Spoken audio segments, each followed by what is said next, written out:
भाई हो 2 मिनट में सब खेला हो गई।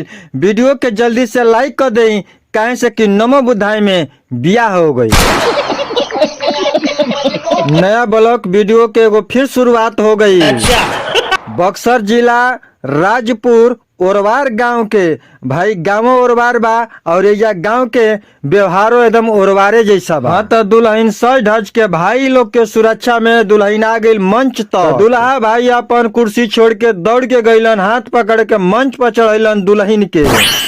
तो ये रिवाज केहू के अच्छा लागत रहे तो केहू के बुरा लागत रहे, काहे से कि एजा कुछ नया लोग बा और कुछ पुरान विचार के लोग बा। तो दुल्हा महोदय पूरा समाज के बीच में गुलाब का फूल दे के दुल्हन के कैलन प्रपोज। तो दुल्हन तुरंत फट सिया कर लेली स्वीकार।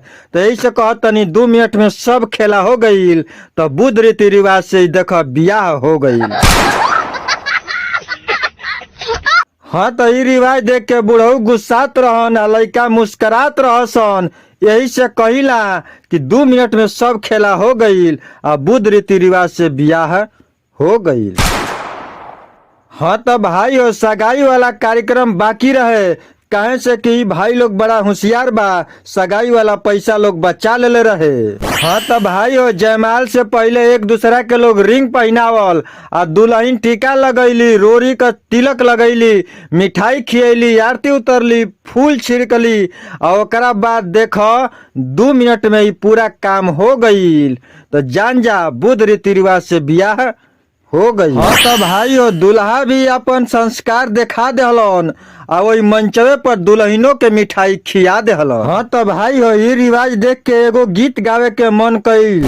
आई गईले शीलधारी, आई गईले मोरे धारी, हमारे दुआरी जी, पंचशीला दियावा को सुम भरी थारी जी। हाँ तो भाई हो गीत अच्छा लागल हो कि वीडियो अच्छा लागल हो कि तो लाइक कर दो और शेयर करो और ओकरा बाद कमेंट में भाई जरूर बताइए कि विचार कैसन लागल।